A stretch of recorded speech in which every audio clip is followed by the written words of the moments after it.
Assalamualaikum warahmatullahi wabarakatuh. Perkenalkan, nama saya Diana Sri Mulyani dari RA2 Manajemen. Di sini saya akan mempresentasikan tugas UAS resume materi 1 sampai 11, mata kuliah pengantar teknologi informasi. Yang pertama ada definisi teknologi informasi. Dunia digital, teknologi informasi merujuk pada penggunaan perangkat digital dan sistem komputer untuk mengumpulkan, menyimpan, mengelola, dan menyebarkan informasi. Perkembangan teknologi terus meningkat pesat, mencakup jaringan, perangkat mobile, aplikasi, dan internet. Pendukung efisiensi, meningkatkan efisiensi dan produktivitas sebagai sektor seperti bisnis, kesehatan, dan pemerintahan. Sejarah teknologi informasi. Mulai dari mesin hitung, teknologi informasi dimulai dari perkembangan mesin hitung dan perangkat mekanis pada abad ke-19 seperti kalkulator, mekanik, dan kartu paj. Zaman komputer. Pada 1940-an, komputer elektronik modern mulai dikembangkan membawa revolusi dalam pemrosesan data dan kemampuan komputasi. Peran teknologi informasi dalam bisnis ada 3, yaitu kolaborasi pemasangan dalam penjualan, pengambilan keputusan, keselaraan teknologi dalam proses sumber daya, dan komunikasi, keamanan, dan privasi. Dasar-dasar perangkat keras kerja komputer. Mengapa komputer begitu cepat dan efisien? Kita akan membahas mekanisme kerja yang membuat komputer menjadi mesin yang luar biasa. Yang kedua ada inti dari komputer. Rekrut dengan teliti, ketahui kandidat yang paling diandalkan dan cocok untuk posisinya. Yang ketiga ada bit, byte, dan buzzword. Apa itu bit, byte? Mengapa istilah-istilah seperti RAM, CPU, dan GPU selalu menjadi perbincangan dalam dunia komputer? Memori komputer. Bagaimana komputer menyimpan dan mengakses data? Pahami tentang ide dan fungsi sebagai jenis memori yang digunakan dalam sistem komputer. Alat penyimpanan. Bahan-bahan diskusi. Ada hard drive atau HDD. Hard drive adalah salah satu alat penyimpanan utama dalam komputer. Yang kedua ada solid state drive atau SSD. SSD adalah alternatif untuk hard drive untuk menghasilkan kinerja yang lebih cepat. Yang ketiga ada flash drive. Flash drive adalah alat penyimpanan portable yang praktis, mempelajari tentang ukurannya yang kecil namun kapasitas penyimpanannya sangat besar. Sejarah perkembangan komputer. Komputer adalah alat elektronik yang dapat menerima, menyimpan, mengolah, dan memberikan informasi secara otomatis. Memberikan informasi secara otomatis. Komputer telah mengubah dunia dengan kecepatan dan kemampuannya. Ada komputer analog, sebuah era di mana komputer berpotensi berdasarkan kontinuitas nilai-nilai menggunakan sirkuit analog untuk mewakili data. Yang kedua ada komputer mekanik. Komputer yang digunakan perpindahan fisik atau mesin untuk melakukan perhitungan. Mengenal proses kata sampai dengan publishing dan publishing. Alat kerja fitur word yang mempermudah mengolah kata. Ada fitur kolaborasi, kontribusi, dan pembaruan yang mudah antar pengguna. Spelling atau gambar cek, mendeteksi dan memberi saran pada kesalahan penulisan. Word art dan insert media, mempercantik tampilan dokumen dengan penambahan gambar, video, atau desain grafis. Sejarah desktop publishing. Cara teknologi membuat pekerjaan dapat diselesaikan dengan mudah dan memuaskan. Pada tahun 1980, desain grafis komputer dan desktop publishing muncul di Eropa sebagai alternatif proses produktif dan offset printing. Pada 1990, desktop publishing menjadi layak untuk diakses, terutama setelah pemakaian komputer pribadi meluas. Sekarang, banyak perusahaan menggunakan perangkat lunak seperti Adobe, InDesign, WordPress, dan Microsoft Publisher untuk memproduksi materi yang rapi dan profesional. Ada juga Spreadsheet sebagai alat pengolah data. Ada laporan keuangan, menyajikan data keuangan dalam bentuk tabel sehingga mudah dibaca dan dipahami. Perencanaan fitness, mencatat perawatan kesehatan. Yang ketiga ada perencanaan proyek, membuat jadwal dan rencana pemenuhan dalam waktu mendekat. Meski kerja jarak jauh memiliki kelebihan tersendiri, kemampuan untuk berhenti setelah seharian bekerja mungkin menjadi lebih sulit. Anda menyadari telah bekerja selama berjam-jam di tempat sama yang sebelumnya hanya digunakan untuk beristirahat dan bersantai. Software statistik SPSS software untuk pemrosesan data, statistik, dan analisis data. Microsoft Excel software untuk membuat grafik dan tabel serta melakukan pengolahan data sederhana. SAS software lengkap untuk pemrosesan dan analisis data statistik pada skala besar. Elemen-elemen konsep program dan sistem perangkat lunak. Konsep program dan sistem perangkat lunak terdiri dari elemen seperti analisis, kebutuhan desain arsitektur, pengkodean, pengujian, pemeliharaan, dan dokumentasi. Peran analisis kebutuhan dalam konsep program dan sistem perangkat lunak. Analisis merupakan tahap awal yang penting dalam pengembangan perangkat lunak. Proses ini melibatkan pemahaman mendalam tentang kebutuhan pengguna dan permodelan sistem untuk mencapai tujuan yang diinginkan.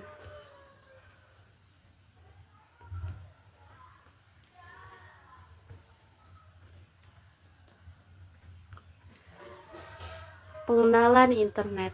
Internet adalah jaringan global yang menghubungkan komputer dan perangkat digital di seluruh dunia. Ini memungkinkan pertukaran informasi dan komunikasi yang cepat dan efisien. Perkembangan teknologi internet, kecepatan transmisi data teknologi internet terus berkembang dengan peningkatan kecepatan transmisi data yang memungkinkan streaming video, konferensi video, dan pertukaran file yang lebih cepat.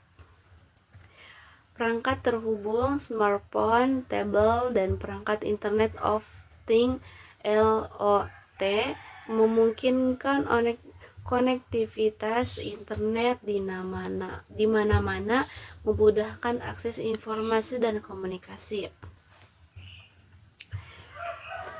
Perkembangan komputasi awan-awan memungkinkan penyimpanan dan pemrosesan data secara online. Online meningkatkan fleksibilitas dan efisiensi. Jaringan komputer dan telekomunikasi, basis of computer networking, local area network (LAN), memahami konsep LAN dan bagaimana menghubungkan komputer dalam area terbatas memfasilitasi komputer dan berbagi sumber daya. Ada Wide Area Network atau WAN, mempelajari tentang WAN dan kemampuannya untuk menghubungkan jaringan melalui jarak geografis yang meluas memungkinkan global network protocols. Jelajahi protokol penting yang mengatur cara data dikirim dan diterima melalui jaringan memastikan komunikasi Anda. Ada juga the power of email. 1. Efficient communication discover how email relations communication allowing fast and reliable and message, document, and media. Yang kedua ada enhance collaboration, explore how email enables seamless collaboration among team members for sharing, productivity, and efficient project management. Yang ketiga ada global connectivity, understand how email enables intense communication across content bridge and gap between individuals and business worldwide. Ketiga ada teleconferencing atau breaking barriers. Yang ke-1 ada virtual meeting discovers how teleconferencing technology allows individuals from diverse locations to conduct meetings, saving time and resources. Yang kedua ada webinars, learn how webinars for the event interactive platform for individuals, session, workshop, and conference. Yang ketiga ada video conferencing, explore and benefit in conferencing such as voice, communication, visuals, quiz, and informal collaboration.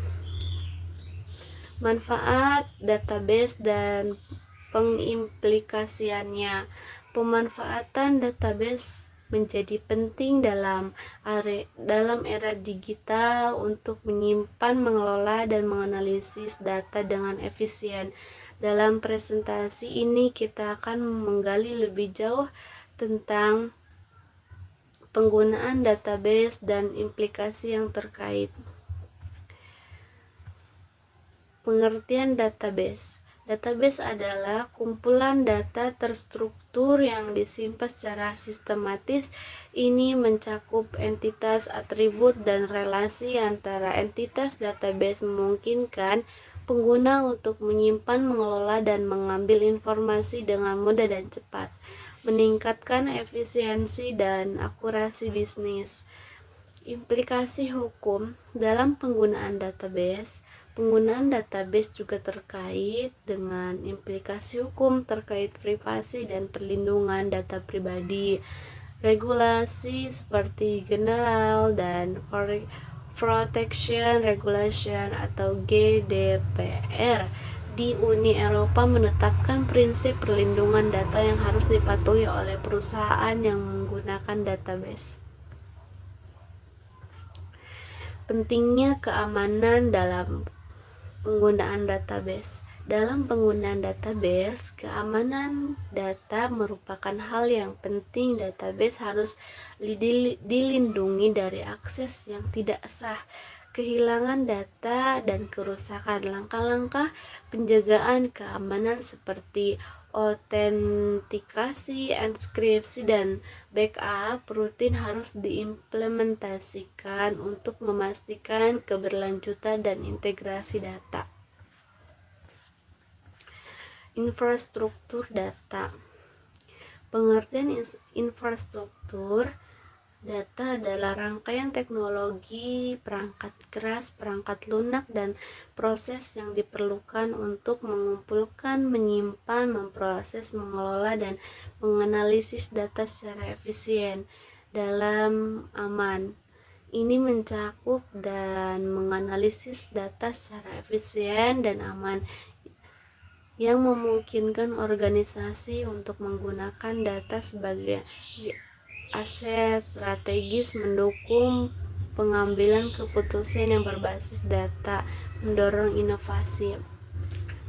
Penyimpanan data, database, sistem manajemen basis data atau DBMS seperti MySQL, penyimpanan data dalam format terstruktur, data warehouse, sistem yang dirancang untuk analisis dan pelaporan data skala besar seperti Amazon Redshift dan Google BigQuery. Data lakes, repositori penyimpanan besar yang dapat menyimpan data dalam berbagai format baik di struktur dan maupun tidak struktur seperti Hadoop dan AWS. Pengolah data, data server, komputer fisik atau virtual yang digunakan untuk menjalankan aplikasi dan memproses data. Cluster computing, kumpulan komputer yang bekerja bersama untuk memproses data besar secara paralel seperti Apache Hadoop dan Apache Spark. Cloud computing, layanan komputasi awan seperti AWS, Google Cloud, dan Microsoft Azure yang menyediakan infrastruktur komputasi yang scalable dan fleksibel. Manajemen data, data governance, kebijakan dan proses untuk memastikan data berkualitas tinggi, konsisten dan aman. Data integration, alat dan teknik untuk menggabungkan data dari berbagai sumber seperti ETL atau extract, transform, load. Tools seperti talent dan informatika.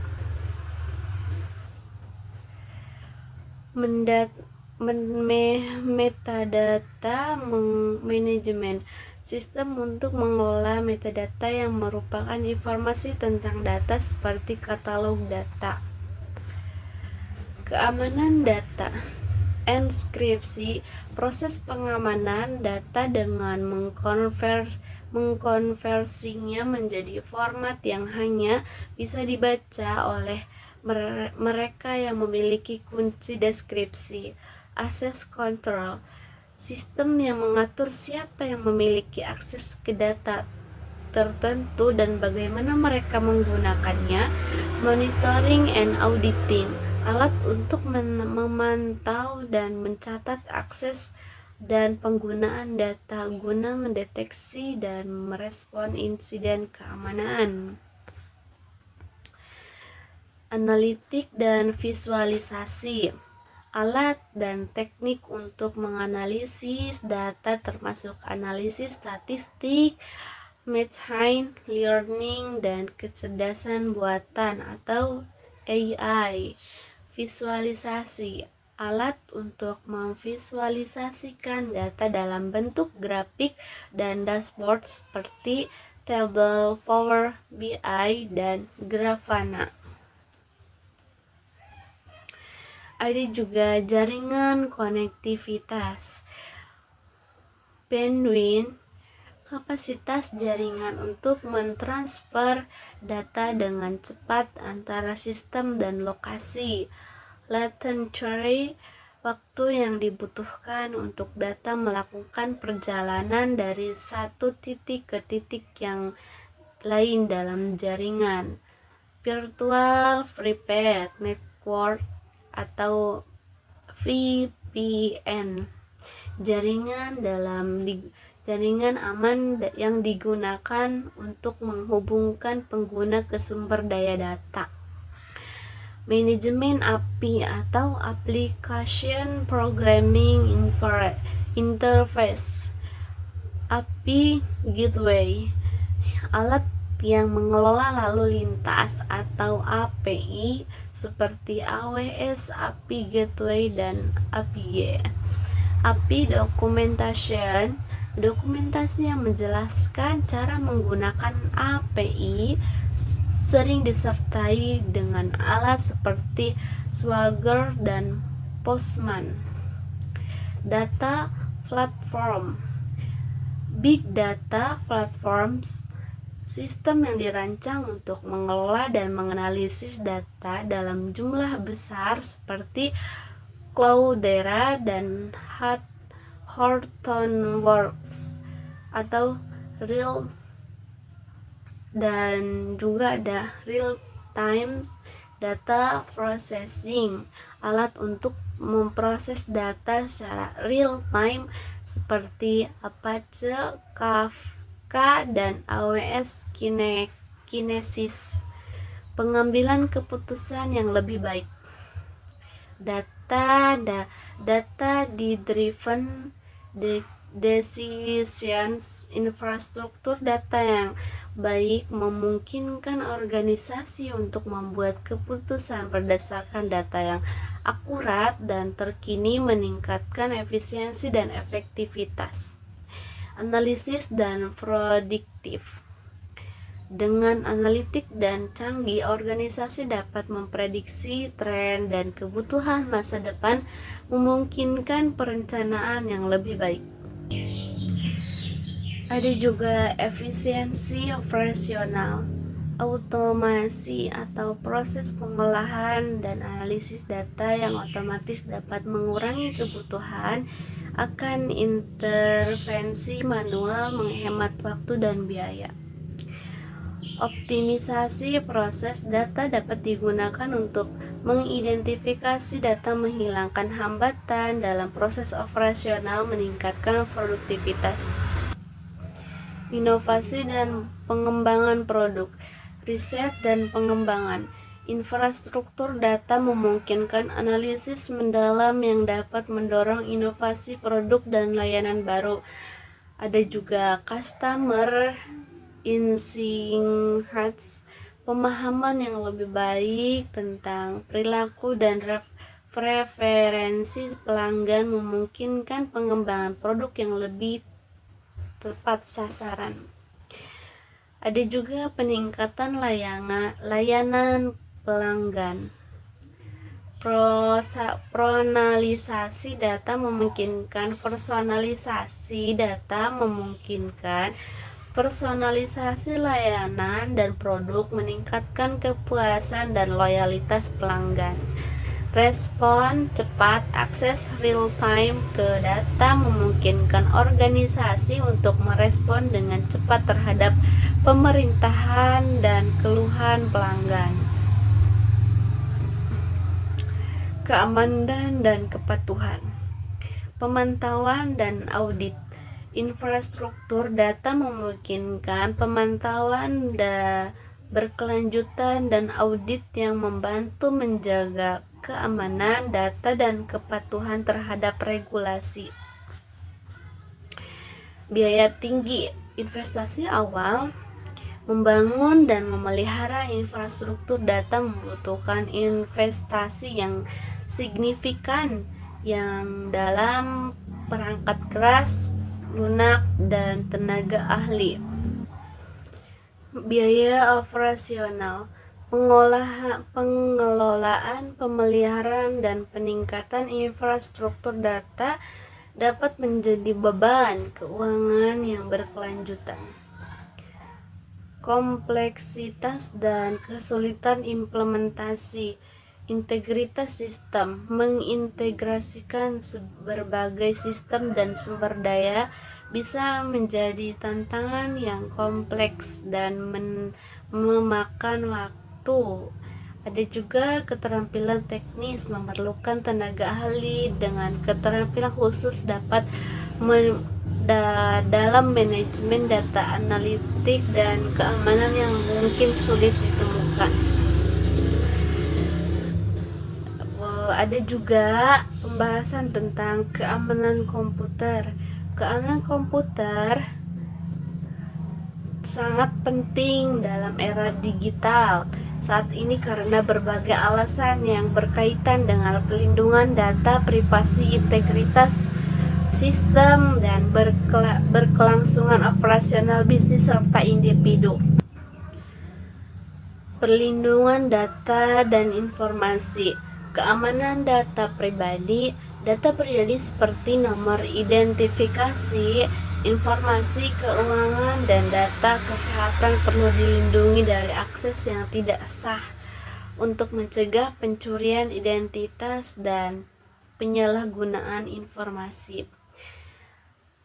Ada juga rahasia bisnis, yaitu organisasi memiliki data sensitif seperti strategi bisnis dan pelanggan yang hak kekayaan intelektual dan harus dijaga kerahasiaannya untuk menjaga daya saing.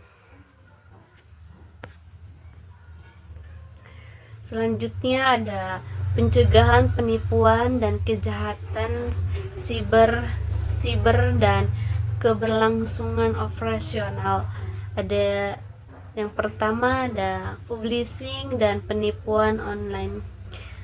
Taktil seperti publishing yang bertujuan mencuri informasi pribadi atau finansial dapat dihindari dengan langkah-langkah keamanan yang tepat.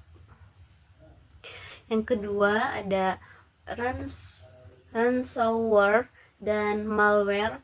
Serangan ransomware mengunci data dan meminta tebusan keamanan sumber yang baik dapat mencegah infeksi. Malware yang merusak sistem data, gangguan operasional, serangan siber dan mengganggu operasional bisnis dengan merusak sistem, menghapus data, dan menonaktifkan layanan. Keamanan yang kuat memastikan operasi bisnis tetap berjalan lancar. Yang terakhir ada pemutihan bencana. Sistem keamanan yang baik termasuk mekanisme pemulihan bencana yang cepat dan efektif untuk meminimalkan dampak dari serangan atau kegagalan sistem. Selanjutnya ada kepatuhan terhadap regulasi dan perlindungan terhadap ancaman internal.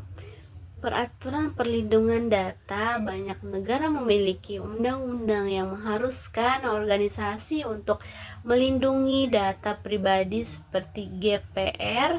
Di Eropa, memantau regulasi ini penting untuk menghindari denda dan sanksi hukum. Yang kedua, ada standar industri. Beberapa industri memiliki standar khusus terkait keamanan data seperti HIPAA untuk informasi kesehatan di Amerika Serikat yang harus dipatuhi oleh organisasi. Yang ketiga ada pengguna dalam yang berbahaya, yaitu ancaman tidak hanya datang dari luar tetapi dari dalam organisasi, seperti karyawan yang tidak bertanggung jawab. Sistem keamanan baik mencakup kontrol akses, pemantauan aktivitas pengguna untuk mencegah penyalahgunaan data. Dan yang terakhir ada kesalahan manusia. Kesalahan yang dilakukan oleh karyawan seperti mengklik atau berbahaya atau mengirim data ke penerima yang salah dapat dikurangi dengan pelatihan, keamanan, dan kebijakan yang tepat. Selanjutnya ada kepercayaan dan reputasi, inovasi, dan kemajuan teknologi. Ada 4 diantaranya, yaitu kepercayaan pelanggan. Pelanggan lebih cenderung berbisnis dengan organisasi yang mereka mempercayai menjaga dan mereka dengan aman. Keamanan yang kuat meningkatkan kepercayaan pelanggan. Reputasi perusahaan, insiden keamanan, reputasi kebocoran, dan dapat merusak reputasi perusahaan. Membangun sistem keamanan yang kuat membantu menjaga reputasi perusahaan di mata publik di pemangku kepentingan. Yang ketiga ada mendukung transformasi digital keamanan komputer, memungkinkan organisasi untuk mengadopsi teknologi baru seperti cloud computing, IoT, dan AI dengan risiko yang terkendali. Yang terakhir ada perlindungan terhadap ancaman baru. Dunia terus berkembang dengan ancaman baru yang muncul. Keamanan komputer yang berkelanjutan yang penting untuk melindungi terhadap ancaman semakin canggih. Selanjutnya ada beberapa cara yang efektif untuk melindungi diri dari kejahatan komputer. Ada 12. Yang pertama ada menggunakan lunak keamanan. Yang kedua ada menggunakan lunak keamanan. Yang ketiga ada waspada terhadap publishing. Yang keempat ada mengamankan jaringan. Yang kelima ada membuat cadangan data, mengontrol akses. Yang ketujuh ada kesadaran dan pelatihan. Yang kedelapan ada memantau aktivitas sistem. Yang kesembilan menghindari perangkat lunak bajakan. Yang ke-10 regulasi dan kepatuhan. Yang 11 perlindungan terhadap insider threats. Yang ke-12 adalah menggunakan teknologi enkripsi. Cukup sekian, itu saja yang dapat saya sampaikan, kurang dan lebihnya mohon maaf. Wabillahi taufiq wal hidayah. Wassalamualaikum warahmatullahi wabarakatuh.